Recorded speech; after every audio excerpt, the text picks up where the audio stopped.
এর কাছে আসতে চাই। আজিজ ভাই, আপনি কিভাবে দেখেন আসলে এই ধন্যবাদ বিষয়টি? আপনাকে, দর্শক শ্রোতা থেকে শরীফ ভাইকে। দেখেন, উনি তো আসলে একটা আতেল এক্সেল, এখন কিন্তু পলিটিক্যালি উনি এতিম, এ কথাটা মাথায় রাখবেন। এবং তিনি দুর্বুদ্ধ শব্দ ব্যবহার করে। এইটার যদি অর্থ বুঝাইতে বলি, আমি অন্তত পুরো অর্থ বুঝি না, তবে যেটুকু বুঝেছি সেটাতে যেটা বলছি, আমার কাছে মনে হয়েছে তরুণদের যে রাজনৈতিক দল, তাদের উদ্দেশ্যে বলেছে আলট্রা দক্ষিণপন্থীদের দ্বারা তারা ব্যবহৃত হয়েছে, এটা শেষ, এই সময় শেষ, অর্থাৎ এই তরুণরা শেষ, এটা আমি বুঝতে পেরেছি। তবে তিনি যেটা বলেছেন, আমার বক্তব্য হচ্ছে যে যদি দেশের কথা বুঝায় থাকেন, তাহলে আমি মনে করি শরীফের সাথে আমি একমত যে আমরা কিন্তু দেশের ব্যাপারটা কিন্তু শেষ নয়। ধরেন সামনে আওয়ামী লীগ নিষিদ্ধ হতে যাচ্ছে, আমার কাছে মনে হয়েছে সামনে স্থানীয় সরকার নির্বাচন হবে, সেখানে কি হবে জানি না। তারপরে ধরেন আমেরিকার সাথে চীনের সম্পর্ক, চীনের সাথে ভারতের সম্পর্ক, আমেরিকার সম্পর্ক, আমাদের সম্পর্ক, এবং এই দেশগুলোতে ধরেন মালয়েশিয়া প্রধানমন্ত্রী ভিজিট করে আসছে থার্ড কান্ট্রি হিসেবে, সেখানে অভূতপূর্ব আপনার তিনি রিসিপশন পেয়েছে, এতে কোনো সন্দেহ নাই।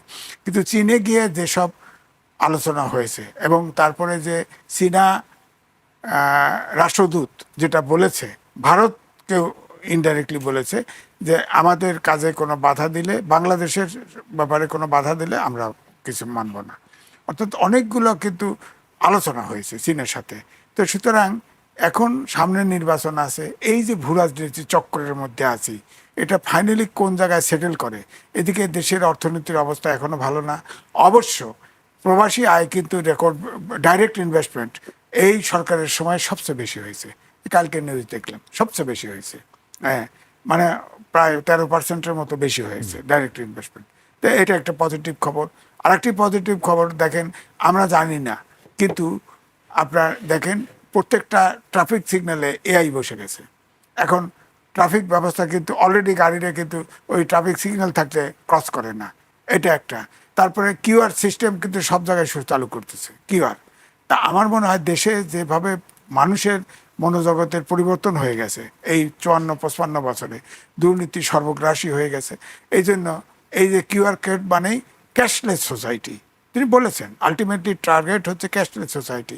ক্যাশলেস সোসাইটি যদি করতে পারে, তাহলে এটা আলটিমেটলি কিন্তু দুর্নীতি, আমি দুর্নীতিকে এই বাংলাদেশে আমি 1 নম্বর সমস্যা হিসেবে দেখি। যদি ক্যাশলেস সোসাইটি করতে পারে, আমার মনে হয় আপনি দুর্নীতি কমে আসবে, মানে রিজনেবল জায়গায় চলে আসবে। তাহলে আমার মনে হয় দেশটা একটা স্বস্তিতে আসতে পারে। কিন্তু অর্থমন্ত্রী কিন্তু বলেছে যে তার বাজেটের শেষ বক্তৃতায় যে বলছে যে 4 বছর সময় লাগবে দেশকে সঠিক পথে আনতে অর্থনৈতিকভাবে। এটাও সময় তো দিতে হবে, এটা ঠিক আছে, সরকারকে সময় দিতে হবে। কিন্তু আপনি যেটা মাহফুজা নামের কথা বললেন, তার কথা আমি যদি ওই পয়েন্টে ধরি, তাও বলি শেষ না, ওটারও খেলা আছে।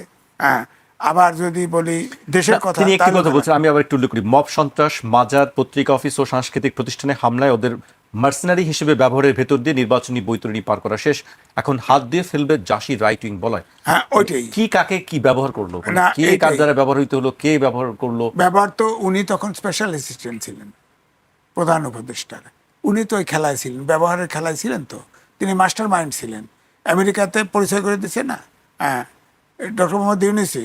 এবং মাস্টার মাইন্ড এবং মেটিকুলাস ডিজাইনে কাজগুলো হয়েছে। আবার তো কোনো এক সময় শুনছি যে তিনি মাস্টার মাইন্ড ছিলেন না। না, এটা তরুণরাই, এনসিপি অস্বীকার করেছে, কেউ মাস্টার মাইন্ড ছিলেন না। জামাতের আমির বলেছে মাস্টার মাইন্ড তারেক রহমান ছিলেন লন্ডন থেকে, তিনি নিজেও অস্বীকার করেছে না মাস্টার মাইন্ড নাই। আবার তিনিই আবার বলেছেন না মাস্টার মাইন্ড না, এটা সবার অংশগ্রহণ ছিল। তবে আমরা যেটা দেখেছি, কেউ মাস্টার মাইন্ড বানাক আর মেটিকুলাস ডিজাইন বানাক, মেটিকুলাস ডিজাইনের কিন্তু এখানে ইয়ে আছে, সত্যতা আমার কাছে মনে হয় আছে, কিন্তু মাস্টার মাইন্ড কেউ নাই। কারণ ওখানে সেটি আপনি কিভাবে বলেন যে মেটিকুলাস ডিজাইনের সত্যতা আছে, সেটি একটু। মেটিকুলাস ডিজাইন হচ্ছে যে ধরেন ডক্টর মোহাম্মদ ইউনুস আলো 8 তারিখে, 6 তারিখে 107 সংবিধানের মানে 106 অনুচ্ছেদ অনুযায়ী রেফারেন্স নিলেন। তখন তো প্রধান উপদেশ চিফ জাস্টিস এবং অ্যাপিলেট ডিভিশনের আরও জাস্টিস পালা গেছে, এর আগেই মব সন্ত্রাস করে ওগুলোকে তাড়াই দিছে। তো এটা দিল কে, রেফারেন্সটা দিল কে? এক। এই রেফারেন্সে যে কোনো আজ পর্যন্ত কোনো রায় খুঁজে পাওয়া যায় না। হ্যাঁ, তারপরেও আসেন ওটার পরে এই বর্তমান যে রাষ্ট্রপতি আছে তিনি ইউনূস সহ সবাইকে নিয়োগপত্র গ্রহণ করছেন। তারপরে সংবিধান অনুযায়ী ওথ নিয়েছেন, অধ্যাদেশ জারি করেছেন। ডক্টর মোহাম্মদ ইউনূস কিন্তু আপনার সংবিধান নিজেই ভায়োলেট করছে। এক, নির্বাচনটা সঠিক সময় দেয় নাই, এটা 18 মাস দেরি করছে।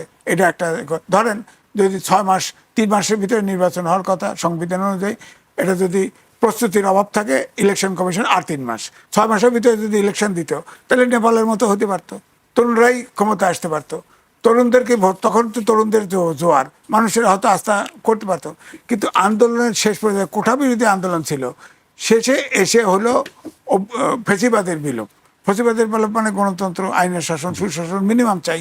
তো আপনি যেটা বলছেন মেটিকুলার ডিজাইন, ইউনূস যখন প্রধান উপদেষ্টা ছিল তার উপদেষ্টা হেঁটে যায়, মানুষ বলে আপনি আজীবন থাকেন, 5 বছর থাকেন, 7 বছর থাকেন, বলতো না।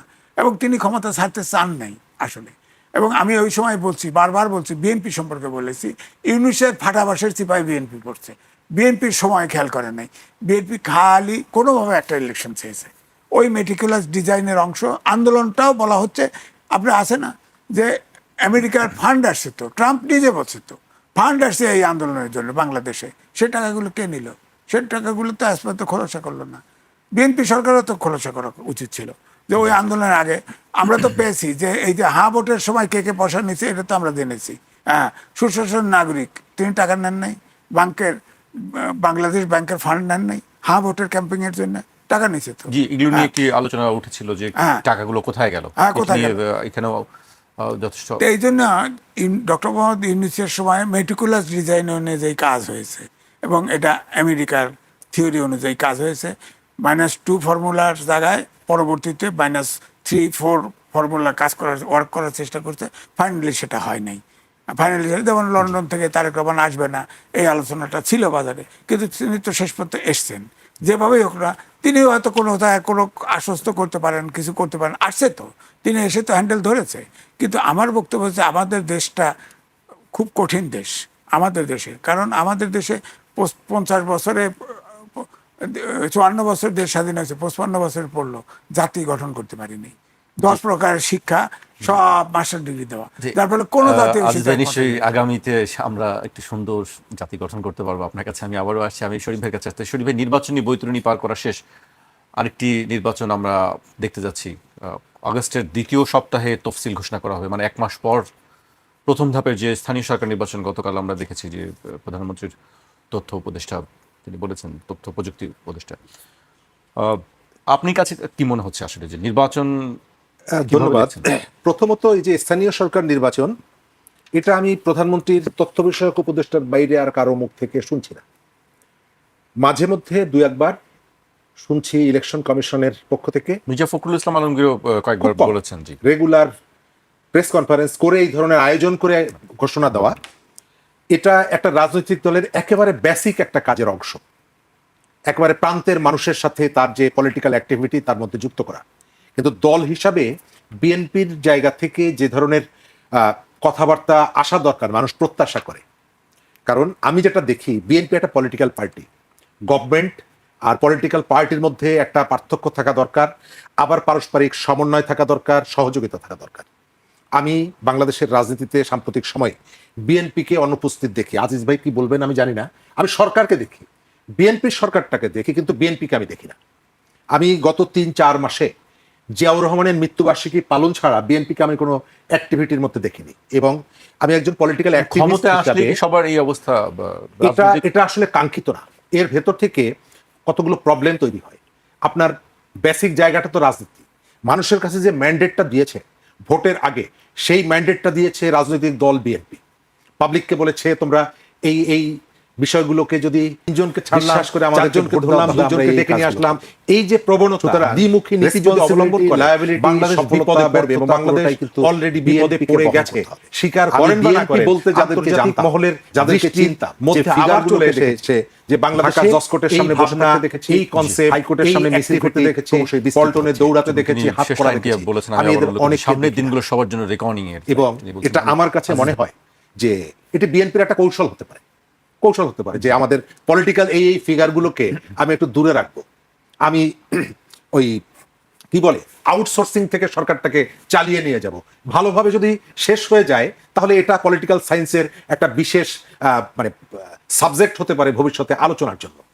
এর ভেতর থেকেও সরকার চ্যালেঞ্জ আছে, চ্যালেঞ্জগুলো মোকাবেলা করছে। প্রধানমন্ত্রীর সাম্প্রতিক সময়ে এবং দায়িত্ব গ্রহণ করার পর থেকে তিনি যেভাবে সফটটা পিটিয়ে যাচ্ছেন, আমাদের এখানে তোষামত পছন্দ করে যে পলিটিশিয়ান যারা, তাদের রাজনীতিটার উনি তেশ মেরে দিয়েছেন।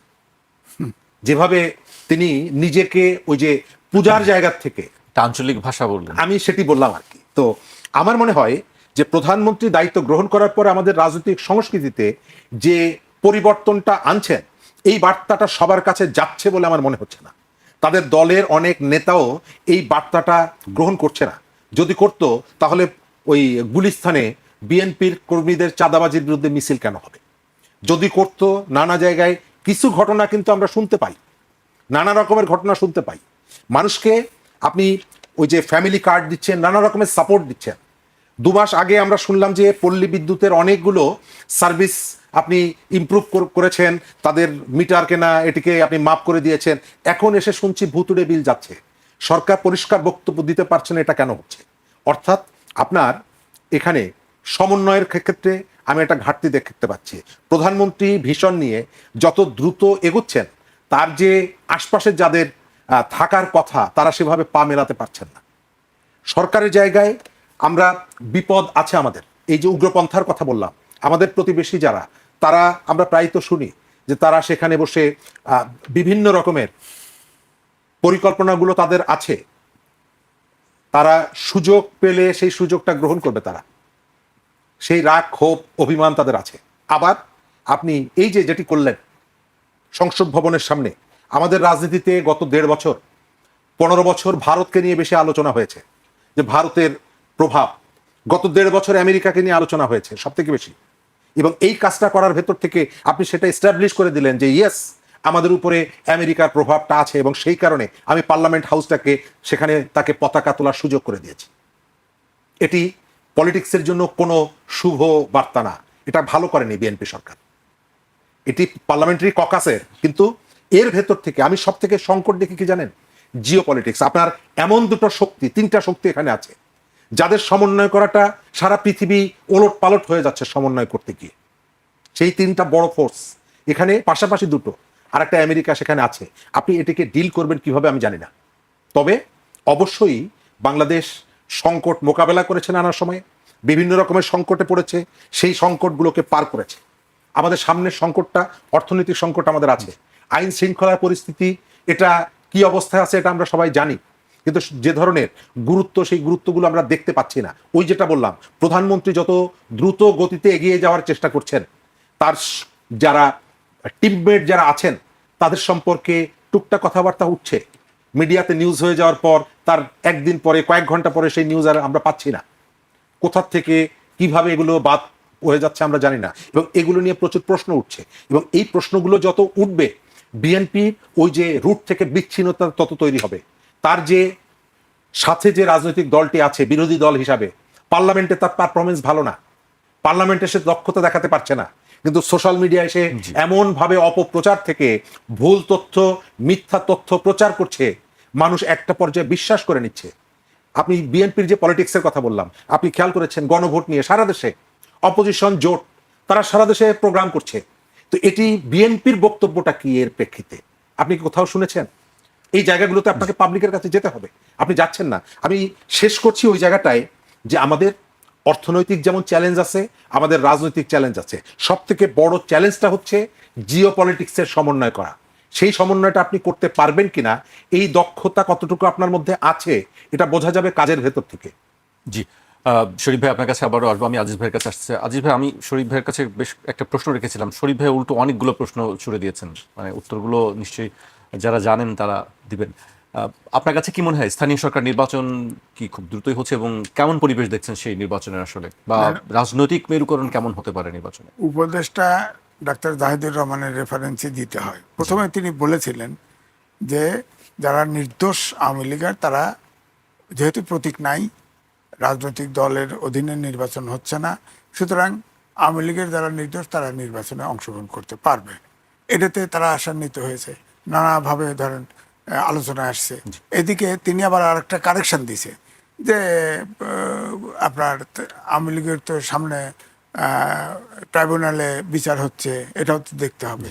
আবার চিফ প্রসিকিউটর তো বলেই দিল যে এটা তদন্ত হচ্ছে, আওয়ামী লীগের বিচারের বিষয়টা তদন্ত হচ্ছে। তার মানে আমরা ধরে নিতে পারি ট্রাইব্যুনালের আইনটি এমন আইন যে অডিও ভিডিও, কানে শোনা, চোখে দেখা, সব রকমের সাক্ষী, সুপিরিয়র রেসপন্সিবল সব সাক্ষী গ্রহণযোগ্য, রাজসাক্ষী গ্রহণযোগ্য।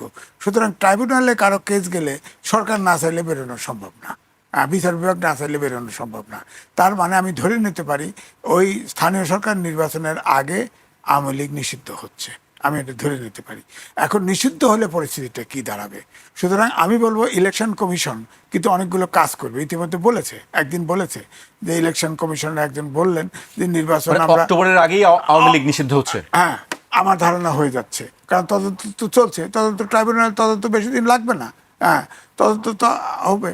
তো এখন আমার বক্তব্য হচ্ছে ধরেন ভোটার 18 বছর বয়স হলেই ভোটার হতে পারবে, এবং অনেকের এনআইডিতে ছবি চেনা যায় না, অমুক চেনা যায় না, এগুলো চেঞ্জ হবে, তবে তা কারোর নাম চেঞ্জ হবে না, বয়স চেঞ্জ হবে না, এটা বলছে।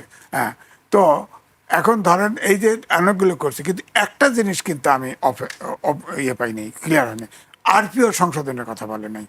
আমার মনে হয় যে নির্বাচনে আরপিওতে বলা উচিত কে নির্বাচন করতে পারবে, কে করতে পারবে না, এবং কার নির্বাচনের বৈধ হবে, কার ক্যান্ডিডেটস আর বৈধ হবে না।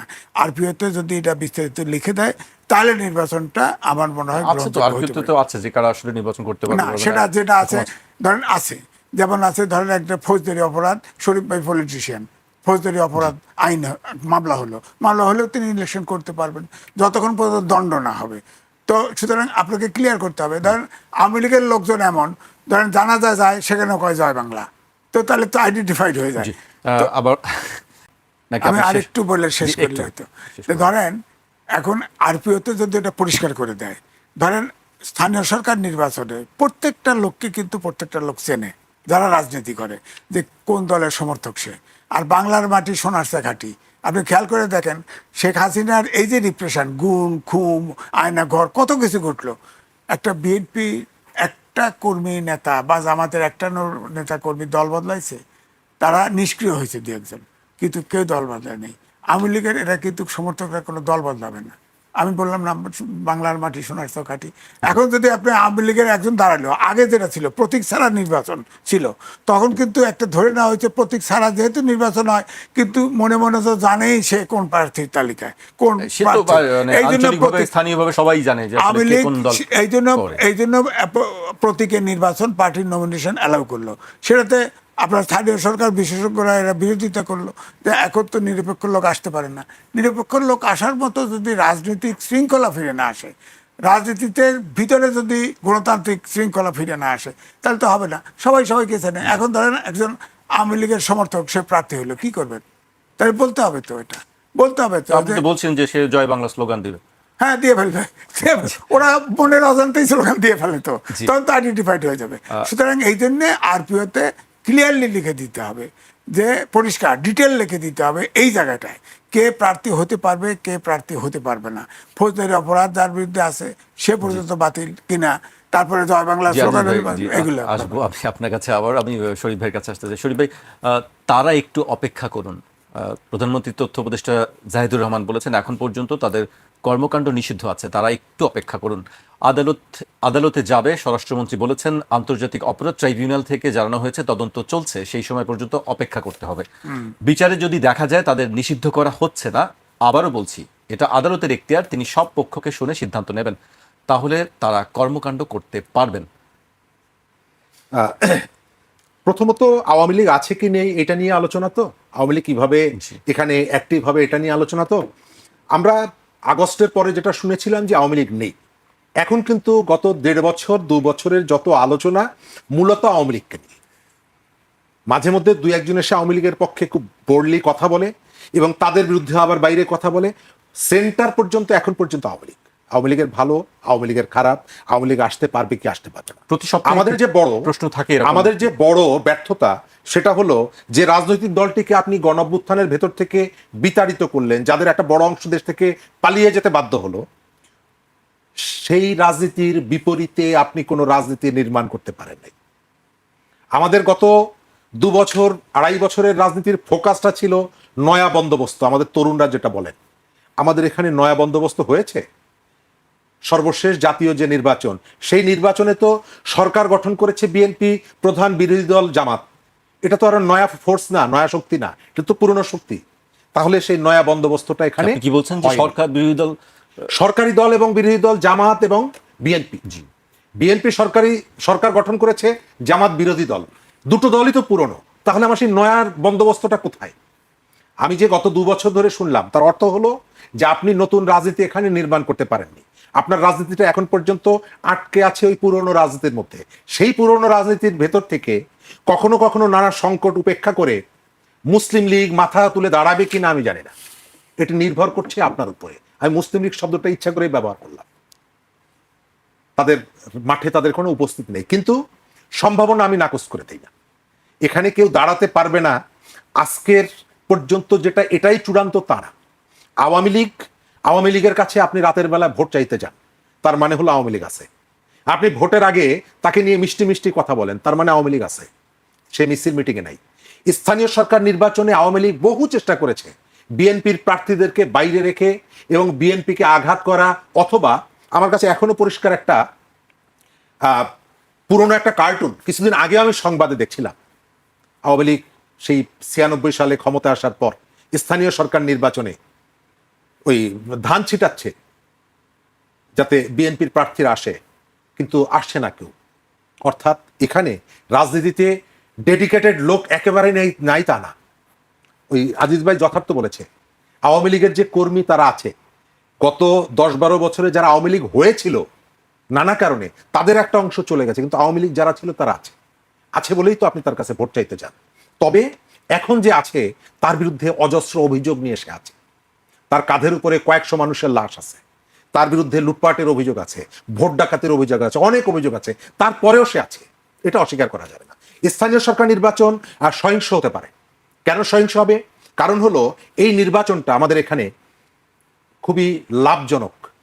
আপনি 5 কোটি টাকা 10 কোটি টাকা খরচ করে একটা ব্যবসা প্রতিষ্ঠান করলেন, 1 বছরের মধ্যে সেখান থেকে যে আপনি ফিডব্যাকটা পাবেন, 10 কোটি টাকা খরচ করে আপনি যদি একটা পৌরসভার মেয়র হন, 1 বছরে তার থেকে অনেক বেশি কিছু পাবেন। সেই কারণে যাদের হাতে রাজনৈতিক ক্ষমতা আছে তার প্রথম স্বপ্ন হয় নির্বাচন করা। এই যে বিএনপির সাম্প্রতিক সময় অনেকের টাকা পয়সা হয়েছে আমরা শুনছি, এনসিপির অনেকের টাকা পয়সা হয়েছে আমরা শুনছি, তাদের একটা স্বপ্ন আছে যে আমরা জনপ্রতিনিধি হব, জনসেবাও করব, অন্য কাজটাও হয়তো করবে। এই যে এনসিপির যে পদযাত্রা হচ্ছে, আপনি খেয়াল করে দেখবেন, আমি তাদের যে প্রোগ্রাম ডিজাইন দেখলাম, যে সমস্ত জায়গায় তারা প্রার্থী ঘোষণা করে স্থানীয় সরকারের, সেই জায়গাগুলোতে তারা টাচ করছে। কতটুকু সফল হবে আমি জানি না, কিন্তু ফোকাসটা হচ্ছে স্থানীয় সরকার নির্বাচন। সুতরাং এই নির্বাচনে আপনি প্রত্যেকটা দলের মধ্যে দ্বন্দ্ব সংঘাত আছে। জাতীয় নির্বাচনে প্রায় 42টি আসনে বিএনপির বিদ্রোহী প্রার্থী থাকার কারণে তারা পরাজিত হয়েছে, এবং অনেকে বলে যে পেছনে যারা ক্ষমতায় যেতে চেয়েছিল জামাতের একটা ভূমিকা ছিল এই যে স্বতন্ত্র প্রার্থীদের ক্ষেত্রে। আমি এবারও ধারণা করি যে সমস্ত আসনে জামাত টার্গেট করবে সেখানে তারা চাইবে বিএনপির ভোটটা একাধিক ভাগে বিভক্ত করা। সুতরাং এই যে নির্বাচনটা আসছে, স্থানীয় সরকার নির্বাচনেও কি আপনি জাতীয় নির্বাচনের প্রভাব বা যে অবস্থা দেখি সেটি আপনার থাকবে বলে মনে হয়? আপনার ধরেন ঢাকায় নারায়ণগঞ্জে সিটি কর্পোরেশনে জামাত প্রার্থী ঘোষণা করেছে। ওখানে জামাতের যে কর্মী সমর্থকরা আছে, স্থানীয় সরকার বলে তারা কি জামাতকে ভোট দেবে না? মোটেই না, অবশ্যই দেবে। সেখানে জামাতের যে প্রার্থী, তাদের জামাতের তো সবাই ভোট দিবে। আপনার শুধুমাত্র ব্যানারটা থাকছে না, আপনার মার্কায় থাকছে না, কিন্তু মানুষ তো থাকছে। সুতরাং এটা তো নন পলিটিক্যাল প্রোগ্রাম না, নির্বাচন না। এর যে জার্সিটা আপনার রাজনৈতিক রং নেই, নাম নেই, কিন্তু এই নির্বাচনটা তো একটা রাজনীতির অংশ, প্রান্তিক রাজনীতির অংশ। আওয়ামী লীগ এর ভেতর থেকে সংগঠিত হওয়ার চেষ্টা করবে কিনা আমি জানি না, তবে আমার যেটা ধারণা যে আওয়ামী লীগ বিচ্ছিন্নভাবে, মানে কার্যক্রম নিষিদ্ধ আওয়ামী লীগ বিচ্ছিন্নভাবে 2টো পৌরসভায় 3টা সিটি কর্পোরেশনে অংশগ্রহণ করার ভেতরে এই ধরনের পলিটিক্যাল কৌশল সম্ভবত তারা নিবে না। তারা সামগ্রিকভাবে তাদের ভবিষ্যৎ রাজনীতির কিভাবে তারা করবে, সরকার, আইন, তাদের বিরুদ্ধে অভিযোগ, সামগ্রিক বিষয়গুলোকে বিবেচনা করে স্থানীয় সরকার নির্বাচনটা তার সাথে সংযুক্ত করে তারা সিদ্ধান্ত গ্রহণ করবে। আপনার নারায়ণগঞ্জে একজনকে দাঁড় করিয়ে দিল, আর কোথাও দাঁড় করলো না, তারা বাংলাদেশের রাজনৈতিক অ্যাক্টিভিটি চালাতে পারছে না, কিন্তু কোনো একটা জায়গায় একজন পৌরসভার প্রার্থীকে দাঁড় করিয়ে দিলেন। আমার কাছে এটা মনে হয় না। আমার ধারণা যে তারা তাদের রাজনৈতিক যে ভবিষ্যতের কথা বিবেচনা করে যে সিদ্ধান্তই নিক না কেন, সেটি একটু কোঅর্ডিনেটেড হবে, জি, বিচ্ছিন্নভাবে করবে না তারা। জি, আজিজ ভাই আপনার কাছে কি মনে হয়? শরীফ ভাইয়ের কাছে না, একরকম মনে হচ্ছে। দেখেন, এটা শরীফ ভাই কথা তো উড়ায় দেওয়া যায় না, এর বাইরেও কথা আছে। যেমন ধরেন, ভারতে পুশিন চলছে না, এখন বন্ধ হয়ে গেছে প্রায়। প্রায় বন্ধ হয়েছে, কিন্তু চলছে। তাফালিং চলছে, মসজিদ টসজিদ ভাঙা হচ্ছে, এগুলো হচ্ছে। রংপুর বিভাগ দখল করে নেওয়া, আমাদের চিকেন নেক ভেঙে দেওয়া, এই কথাগুলি চলছে। কিন্তু তো আমার বক্তব্য হচ্ছে, এগুলো কি কথার কথা নাকি? হ্যাঁ, বুঝি না আসলে। এগুলা আরো কিছু আলোচনায় কিন্তু আসতেছে, এটা আরো আসবে। ধরেন, আমরা এক বয়সী না, আপনি আমার সাথে তরুণ আছেন না, আমার আগেও মারা যেতে পারেন, সমস্যা নেই। কিন্তু আমার বক্তব্য হচ্ছে, প্রায় 4-5টা সাক্ষাৎকার দিছে শেখ হাসিনা, একটাতেও তার ছবি দেখা যায়নি, অডিও ভিডিও দেখা যায়নি, একটাতেও না। তার ছেলে আছে, তার আত্মীয় স্বজন আছে, তার নেতারা আছে, কয়েক হাজার খানেক নেতা ভারতে আশ্রয় নেওয়া অতিথি হয়ে আছে ভারতের। কই কারোর সাথে তো ছবি দেখলাম না। এখন কিন্তু আলোচনা এসে উনি কি আসলে বেঁচে আছেন, এই প্রশ্ন কিন্তু উত্থাপন হচ্ছে। ওনাকে ফেস দেখাইতে হবে, ইলেকশন করতে হলে ফেস দেখাইতে হবে। দুই হচ্ছে, যেমন সামগ্রিকভাবে ধরেন আওয়ামী লীগ নিষিদ্ধ হলো, আমাদের বাংলাদেশের যে রাজনীতি, তখন কিন্তু দেখা যাবে যে আওয়ামী লীগের সমর্থকরা প্রার্থী নাও হতে পারে, এটা ঠিক। তারা কালেকটিভলি চিন্তা করতে পারে, কারণ তারা তো ভারতের অতিথি হয়ে আছে। ভারত তাদেরকে গিলায় দেওয়ার চেষ্টা করবে বাংলাদেশে। কিভাবে গিলাবে, এখন সরকারের উপরে সওয়ার হবে না কি করবে, তো এও করতে পারে, নিষিদ্ধ উঠায়ও দিতে তারা পারে। কিভাবে গিলাবে? আপনি বলছেন যে গিলাই দিতে পারে, কি সেটি আবার কি? হ্যাঁ, গিলায় দেয় তো, ভারত তো বরাবরই গিলানোর চেষ্টা করে। আপনি ধরেন, 28টা প্রদেশ আছে ভারতের, আর আর 8টা আছে কেন্দ্রশাসিত অঞ্চল। শেখ হাসিনার শেষ সময়ে কিন্তু প্রায় কেন্দ্রীয় লেন্দুক দর্জির মতো বানায় ফেলছিল প্রায়, কিন্তু উনি শেষে বাঁকে বসছে, উনি বিদায় হয়ে গেছে। হ্যাঁ, তো এই জন্য বরাবরই এই সরকারের ভারতের কোনো দক্ষিণ এশিয়ার কোনো দেশের সাথে সম্পর্ক নেই। এই জায়গায় তাদের ফরেন পলিসির ভুল, যে মালদ্বীপের মতো দেশ থেকে তারা হাত গোটায় আসছে, আর বাংলাদেশে 18 কোটি 20 কোটির জনগণ, এর তাদের মার্কেট আছে এখানে। তারা অন্তর্বর্তীকালীন সরকার, হিন্দু লেখছে, দি হিন্দু, যে অন্তর্বর্তী সরকারের সময় অনেক কথা বলছে না চিকেন নেক নিয়ে, যতগুলো নিষিদ্ধ করেছিল তাতে কোনোটাই চালু হয় নাই। তারেক রহমান যখন চীনে ভ্রমণ করতে গেছে, তখন ওই বাউনাই বাতাস নাই আম পড়ে, ওরকম হয়ে গেছে, এমনি ভিসা দিয়ে দিছে। আর হ্যাংলা বাংলাদেশি 1,500 লোক একবারে লাইন দিছে, 150 লোক একদিনে লাইন দিয়ে সব ভিসা দিয়ে দিছে। মনে হয় ভারতে না গেলে তাদের পেটের ভাত হজম হয় না। এর দেশপ্রেমিকতা আছে। তোর তো মালয়েশিয়া চিকিৎসার জায়গা হয়ে গেছে, তোর তো ব্যাংককে চিকিৎসার জায়গা আছে, তোর তো চীন কতগুলো ডেডিকেটেড হসপিটাল করছে, কোনো যেতে পারছ নাই, ভারতে দৌড়ালিকা। না, তারা হয়তো আগে থেকে হয়তো সেখানে চিকিৎসা নিচ্ছিলেন, হয়তো সেরকম কোনো বিষয় থাকতে পারে, কিন্তু আপনি করেন হুমড়ি খাওয়া পড়ছে 150 লোক একদিনে, এগুলো কিন্তু বিবেচনার বিষয়। এই জন্য বলছি যে ভারত কিন্তু সরকারের সাথে সম্পর্ক রাখতে চায়। এখন তারেক রহমানের সরকারের সাথে খুব ব্যাটে বলে খুব মিলছে না, হ্যাঁ, এই টানাপোড়েন এখনো আছে। সুতরাং এই জন্য আমি বলছি যে তারা যদি, আমি বললাম তো, শেখ হাসিনা সহ যতগুলো লোক এই দেশ থেকে পালায় গেছে, টাকা পয়সা নিয়ে পালাইছে, সবাই তো তাদের অতিথি। বাংলাভাষী সব অনুপ্রবেশকারী পুষিন করতেছে। কই আওয়ামী লীগের তো একটা লোক পুষিন হয় না, একটাও তো হয় না। শুভেন্দু অধিকারী নিজে হিন্দি বলে, ওর বাপ মা, ওর জন্ম পশ্চিমবঙ্গে বটে। তো এই জন্যে বলছি যে ভারত তো চেষ্টা করবে যে আওয়ামী লীগকে এখানে মাঠে করার জন্য, শেখ হাসিনা খাওয়ানোর জন্য, কিন্তু এই প্রেশারটা থাকবে। কিন্তু আমার কথা হচ্ছে যে যদি এখন সুপ্রিম কোর্টের মতো ইলেকশন করেন তাহলে তো হয়ে যাবে। সুপ্রিম কোর্টের ইলেকশনে দেখেন নাই, সুপ্রিম কোর্টে নমিনেশন হলো, আগে সদস্য হলো পয়সা দিয়ে, হ্যাঁ, ভোটার লিস্টে নাম উঠলো, প্রার্থী হলো, আওয়ামী লীগ সন্দেহ করে সবগুলো বাতিল, প্রার্থীতে বাতিল। এটা করলে তো সারা বিশ্বে হাসবে। হ্যাঁ, সুতরাং আপনাকে ওই বললাম আরপিও সংশোধন করে ওখানে ইলেকশন যদি করতে চান তাহলে করতে পারে।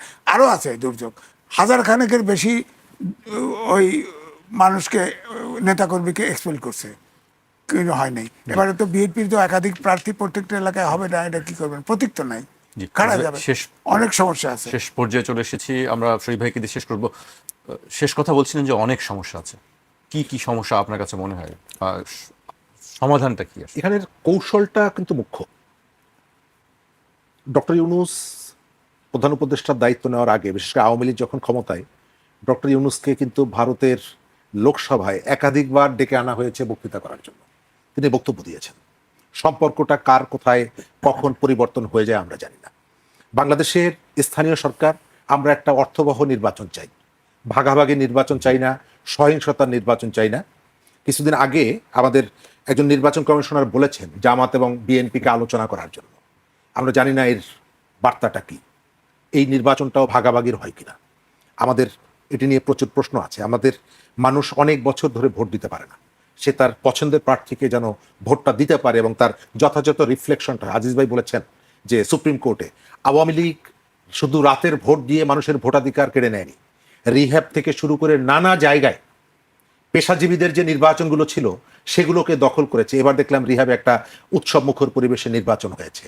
আমরা চাই যে তারা তাদের কাজগুলো করবে, কিন্তু এই ধরনের যে পেশাজীবীদের যে অর্গানাইজেশনগুলো সেগুলো দখল করে নিয়েছিল আওয়ামী লীগ, পুরো ভোট ব্যবস্থাকে শেষ করে ফেলা। তার অনেকগুলো জায়গায় আবার পদধ্বনি দেখা যাচ্ছে, সুপ্রিম কোর্টে যেটা দেখা গেছে, বিভিন্ন জায়গায় দেখা যাচ্ছে। আমরা চাইব মানুষ স্থানীয় সরকারে স্বাধীনভাবে তার মতামতটা দিবে এবং তার মতামতের ভিত্তিতে সরকারটা গঠিত হবে। সরকারের চ্যালেঞ্জের যেগুলো বললেন, এটাও একটা বড় চ্যালেঞ্জ সামনের দিনগুলোতে। অনেক চ্যালেঞ্জই সবসময় থাকবে, সেই চ্যালেঞ্জগুলো মোকাবেলা করেই সামনে এগিয়ে যেতে হবে। খেলা শেষ, খোদা হাফেজ, আমরা এই বক্তব্য দেখেছি সম্প্রতি। এর বাইরেও আরেক কয়েকটি বিষয় নিয়ে আলোচনা চলছে রাজনীতিতে। যেমন গতকাল আমরা এই সংবাদ সম্মেলনে দেখলাম প্রধানমন্ত্রীর তথ্য উপদেষ্টা তিনি সেই বেশ কয়েকটি বিষয় নিয়ে কথা বলেছেন, যে স্থানীয় সরকার নির্বাচন, যেটি বহুল আলোচিত বিষয়, যে কবে নির্বাচন হবে। যথারীতি তিনি আওয়ামী লীগ নিয়ে আবারও কথা বলেছেন, সাংবাদিকদের প্রশ্নের উত্তর দিয়েছেন। আমি সেসব বিষয়ে আলোচনা যাবার আগে প্রথমেই খেলা শেষ, খোদা হাফেজ এই বিষয়টি উল্লেখ করতে চাই। বিগত অন্তর্বর্তী সরকারের উপদেষ্টা মাহফুজ আলম ফেসবুকে খেলা শেষ, খোদা হাফেজ শিরোনামে দেয়া পোস্টে মাজার পত্রিকা অফিস ও সাংস্কৃতিক প্রতিষ্ঠানে হামলার তীব্র সমালোচনা করেছেন। ফেসবুকে মাহফুজ আলম লিখেছেন, রাইট উইং অ্যাক্টর আর কুশীলবদের ফার রাইট এলিমেন্টস ইউজ করার ভয়ঙ্কর খেলা এখন কোন পর্যায়ে আছে? মব সন্ত্রাস, মাজার পত্রিকা অফিস ও সাংস্কৃতিক প্রতিষ্ঠানে হামলায় ওদের মার্সেনারি হিসেবে ব্যবহারের ভেতর দিয়ে নির্বাচনী বৈতরণী পার করা শেষ, এখন হাত ধুয়ে ফেলবে জাসি রাইট উইং বলয়। তিনি আরও লিখেছেন, আমি গত বছরের শুরু থেকেই এসব ফার রাইট গুন্ডাতন্ত্র আর ডিজিটাল মবের বিরুদ্ধে বলেছি। সেজন্য কুশীলবদের চক্রান্ত এবং ফুট সোলজারদের দৌরাত্ম কম সহ্য করতে হয়নি। সামনের দিনগুলো সবার জন্য রিকনিংয়ের, তিনি রিকনিং শব্দটা ব্যবহার করেছেন, রিকনিং হিসাব নিকাশ চোকানোর একটি বিষয় তিনি বলছেন, যে সামনের দিনগুলো সবার জন্য রিকনিং। শরীফ ভাই, আমরা দেখি মাঝে মাঝে তিনি একটু সাধারণ মানুষ আসলে বোঝা কঠিন, আমি নিজে এত কিছু বুঝি না, আপনার কাছে মনে হয় এই কথাগুলো? ধন্যবাদ। বাংলাদেশের তরুণদের মধ্যে খুব আলোচিত একজন মানুষ। আলোচনা মানে কেবল ইতিবাচক আলোচনা, নেতিবাচক আলোচনাও হয়। আপনার মনে থাকার কথা, 5 আগস্টের পরে নতুন সরকারের তরুণ যারা, তাদের মধ্যে প্রথম মাহফুজ আলমকে নিয়ে প্রথম আলো একটা বিরাট সাক্ষাৎকার চেপেছিল। তার আগ পর্যন্ত মাহফুজ আলম সম্পর্কে আমাদের অনেকের জানা ছিল না।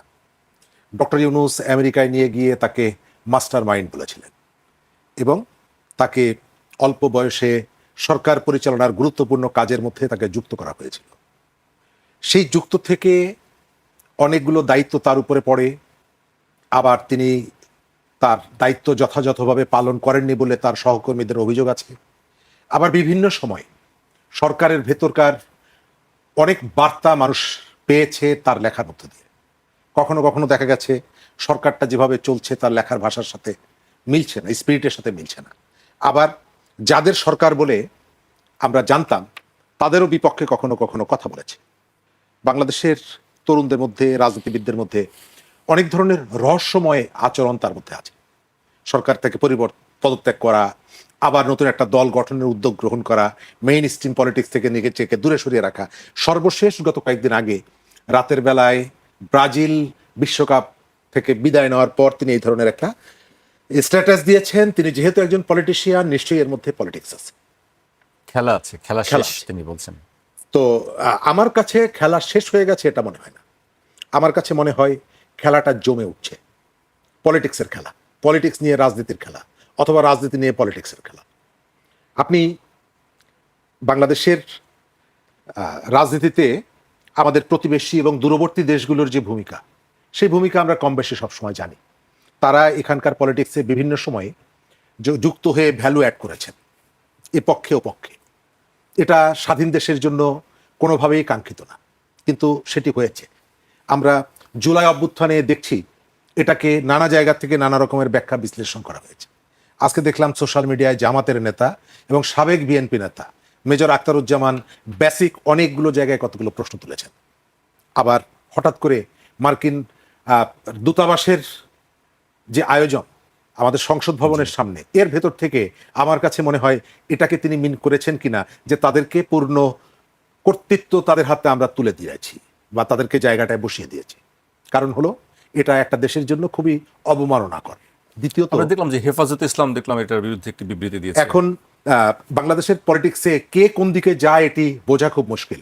একসময় আমেরিকার বিরুদ্ধে, বিশেষ করে আমেরিকার স্বার্থের বিরুদ্ধে, তাদের যে নানা রকমের অন্যায় তৎপরতার বিরুদ্ধে আমরা যাদের সাথে মিছিল করেছি অথবা পেছনে মিছিল করেছি, আমাদের জুনায়েদ সাকিব ভাই, আমি মন্ত্রী হিসাবে তার কথা বলছি না, পলিটিশিয়ান সাকিব ভাইয়ের কথা বলছি, তাকেও দেখলাম সেই অনুষ্ঠানে হাজির। এবং অন্য যে রাজনৈতিক দলগুলো, এনসিপির কাউকে দেখলাম না, অন্য রাজনৈতিক দলগুলোকে দেখলাম না, বিএনপি এবং জামাতকে দেখলাম। এবং প্রশ্ন তৈরি হলো নতুনভাবে, বাংলাদেশের পার্লামেন্টের সামনে এই সুযোগটা আপনি অন্য কোনো দেশকে আপনি দিবেন কিনা? কালকে চীন যদি চেয়ে বসে, পরশুদিন যদি পাকিস্তান বলে, ভারত বলে যে আমাদেরকে দিতে হবে, আপনি দিবেন কিনা? এক। দ্বিতীয়ত হচ্ছে, এটা আমেরিকার 250 বছরের প্রতিষ্ঠাবার্ষিকী, জন্মদিন, অবশ্যই এটি জাঁকজমকপূর্ণভাবে হবে, কিন্তু যেভাবে আমাদের আইন প্রণেতারা তাদের ওয়ারেন্ট অফ প্রেসিডেন্সের অনেক নিচে অবস্থান করা আমেরিকান রাষ্ট্রদূত যেভাবে দাঁড়িয়ে আছে আর তাদের সামনে যেভাবে নতজানু হয়ে দাঁড়িয়ে আছেন এবং এক ধরনের ক্যাবলাকান্তের মতন ফে ফে করে হাসছেন, এটা বাংলাদেশের জন্য খুবই অবমাননাকর। তারা বুঝতে পারেন কিনা তাদের এই যে চালাকিটা পাবলিক ধরতে পারে। ইরানের প্রেসিডেন্টকে হত্যা করেছে ইসরায়েল এবং আমেরিকা। সেই অনুষ্ঠানে, ইরানের প্রেসিডেন্টের অন্ত্যেষ্টিক্রিয়ায়, তার বিদায় অনুষ্ঠানে স্পিকারের নেতৃত্বে একদল চলে গেলেন, জামাতের নেতা গেলেন, এনসিপির নেতারা গেলেন, আর আরেক দল চলে এলেন আমেরিকার অনুষ্ঠানে, যে আমেরিকা ওই হত্যাকাণ্ডের সাথে সরাসরি যুক্ত, এবং তারা নিজেরাই স্বীকার করে। এবং তারা মাঝখানে আমাদেরকে কি ভাবলেন আমরা জানি না। তবে আমরা যেটা বলতে পারি, এটা হচ্ছে রাজনীতির হিপোক্রেসি। এটা এক ধরনের ওই যে কি বলে, মোনাফিকি। আপনি একুলেও আছেন, আপনি সেকুলেও আছেন। আপনি রাস্তায় দাঁড়িয়ে মানুষের সামনে বলছেন যে বলছি একটা, করছি আর একটা। আপনি বলছেন পাশ্চাত্যের অপসংস্কৃতি, পাশ্চাত্যের যে রাজনীতি, পাশ্চাত্যের যে ভোগবাদ, অথচ আমেরিকার সামনে দাঁড়িয়ে বলছেন তুমি আমার 1000 বছরের বন্ধু। তো আপনার যদি বন্ধুত্ব তো তার সংস্কৃতিকে বাদ দিয়ে না, বন্ধুত্ব তার ওই যে ভোগের সংস্কৃতি বাদ দিয়ে না, তার যে আগ্রাসী রাজনীতি সেটাকে বাদ দিয়ে না। তার মানে হলো যে এখানে আপনি একদিকে এক ধরনের কথা বলছেন, সেখানে আর এক ধরনের কথা বলছেন। বাংলাদেশের শেখ হাসিনার সময়ে সব থেকে আলোচিত জঙ্গিবাদ, সেই জঙ্গিবাদ, তার আগে আমরা বহুবার বলেছি যে এখানে জঙ্গিবাদের বিস্তার হচ্ছে। একটি অংশ এটা বলার সঙ্গে সঙ্গে এখনো এসে বলে যে শেখ হাসিনা বিদায় নেওয়ার সঙ্গে সঙ্গে জঙ্গিবাদ বিদায় নিয়েছে। নো, বিএনপি তো জঙ্গিবাদের দ্বারা আক্রান্ত যেমনি হয়েছে, বিএনপির জঙ্গিবাদকে আবার কিন্তু কবর দেওয়ারও চেষ্টা করেছে। এখানে উগ্রপন্থীদেরকে প্রথম ফাঁসির কাস্টে ঝুলিয়েছে বিএনপি শাসনামলে, এবং দৃঢ়তার সাথে বাংলা ভাই আব্দুর রহমান তাদেরকে। সুতরাং এই জঙ্গিটা, এই ভাবনাগুলো এসেছে আওয়ামী লীগের সময়, এটি ঠিক না। এক। দ্বিতীয়ত, এই ধরনের যারা আছে বাংলাদেশের সমস্ত ধর্মীয় মানুষ, ধর্ম পালন করে, ধার্মিক মানুষ, তারা সবাই এটার মধ্যে যুক্ত না, এটাও ঠিক। আবার ধর্মকে পুঁজি করে একটি অংশ তরুণদেরকে আকৃষ্ট করে এখানে। আবার এই জঙ্গিবাদকে উপলক্ষ করে এখানে ক্ষমতা দীর্ঘায়িত করার চেষ্টা করেছিলেন শেখ হাসিনা।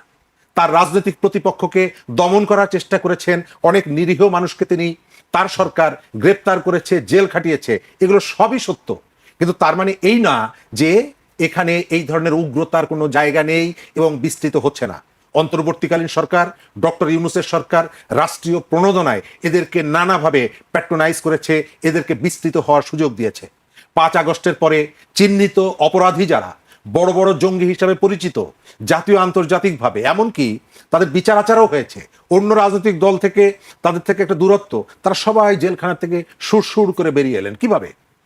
অর্থাৎ আমাদের বাংলাদেশকে ঘিরে কাছের এবং দূরের বহু পক্ষ, এখানে তাদের নানা ধরনের রাজনৈতিক ইকুয়েশন আছে, এবং সেই ইকুয়েশনগুলোকে ফুলফিল করার জন্য, তাদের টার্গেটকে ফুলফিল করার জন্য তারা অনেকগুলো এজেন্ডা নিয়ে আসে। তার একটা এজেন্ডা হচ্ছে এই যে উগ্রপন্থা, এবং আমাদের কখনো কখনো পরিকল্পিতভাবে এটিকে পেছনে রাখার চেষ্টা, কখনো কখনো এটি কেউ যদি উত্থাপন করে তার মাথা ফাটিয়ে দেওয়ার যে হুমকি।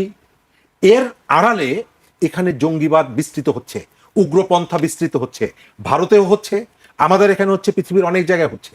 সরকার যদি এটাকে নিয়ে ওই যে ঢাক ঢাক গুড় গুড় করে, দুজনকে ধরলাম